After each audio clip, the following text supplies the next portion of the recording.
To our next story, France has strongly condemned the anti-Iran terrorist group, the Mujahideen Khalq organization. Paris has also issued a stern warning about the growing lobbying and disinformation campaign being conducted by the MKO. French Foreign Ministry spokesman Romain Nadal has criticized the MKO for its violent and non-democratic aspirations, its cult nature and its intense campaign of influence and disinformation. Nadal also stated that the group is sectarian and refuses to renounce violence.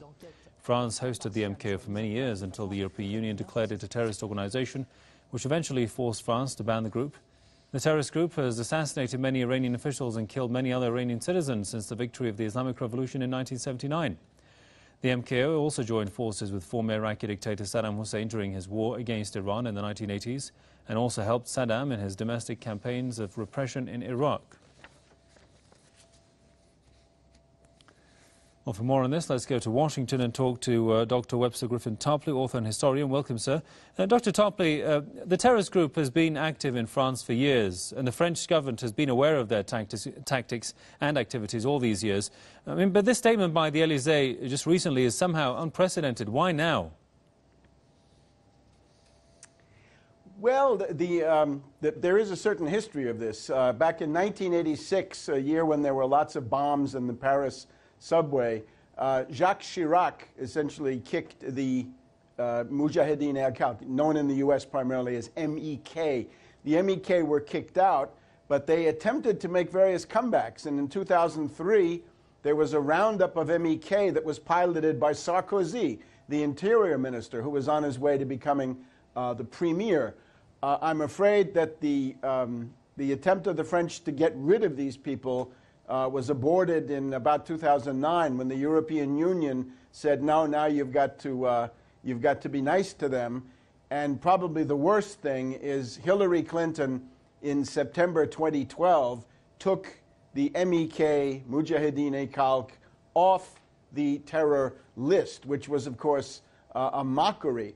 The reason why the French might be doing this now, I would think, has something to do with ISIS and the events in Syria and Iraq. When you see a group like ISIS, which is similar in many ways to the terrorists of the MEK, obviously there's a feeling in the MEK, I would guess, that they've got to get involved, that they've somehow got to contribute. They've got to make themselves heard, or they're not going to get the funding that they're accustomed to getting. So they've got to do something, perhaps not against Syria, but primarily, of course, against Iran, which is their specialty.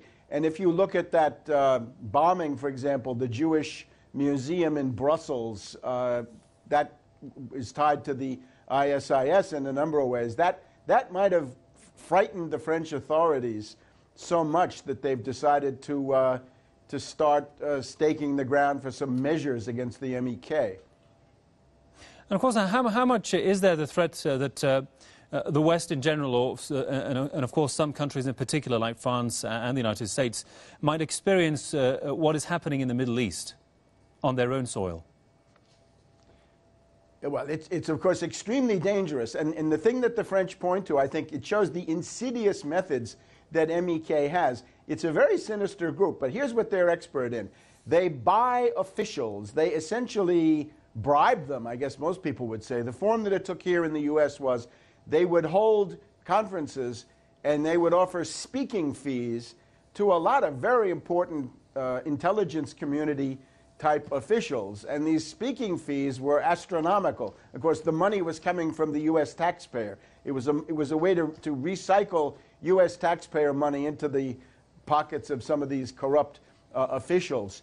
In 2012, Seymour Hersh, well-known investigative journalist, concluded that the MEK was, in effect, a branch of the Joint Special Operations Command of the United States. In other words, state-sponsored terrorism, I guess, would be the word that would occur to many people. But the people that they had gotten to speak in favor of them had included former Attorney General Mukasey, former Secretary of Homeland Security Ridge, former CIA directors Woolsey and Goss. They had former Mayor Giuliani of New York, Howard Dean from the left wing of the Democratic Party, the former head of the FBI, Louis Freeh, and John Bolton, the well-known Islamophobic neocon. So all of those endorsements together and the help of Hillary Clinton, got them off the terror list in September 2012. And we can assume that the U.S. government support to them is growing and growing and growing. But of course, in this chaotic situation in the Middle East, the strange bedfellows are finding themselves in unexpected conflict situations. And I think since President Hollande of France is so unpopular, he doesn't want to add some kind of a terror wave to this, so he may be getting ready to crack down, one would hope so, on MEK. And so, all in all, and considering the current circumstances, will there be any effort to, for France to kick the MEK out of France? I guess that depends on the French. That's a little bit hard to judge from here. But there's, generally speaking, in the Western intelligence community, a kind of a frisson, a shudder of alarm about the terrorists that are being minted in the ISIS, but also in the Nusra front inside Syria, and in this entire situation. And whatever happens in Iraq and Syria in the coming months, a lot of them are going to be coming back to Western Europe and the United States. So we see the policy of meddling and promoting terrorism necessarily courts this idea of blowback, that the people that you've unleashed against certain geostrategic enemies are eventually going to come back and play a very damaging role vis-a-vis your own society. So it's a very short-sighted policy. And we could say this on the 100th anniversary of the assassination that started World War I. How much more of this is the world going to put up with? All right, we'll leave it there for the time being. As always, thanks there to Dr. Webster G from Tarpley from Washington. Thanks for your time there, sir.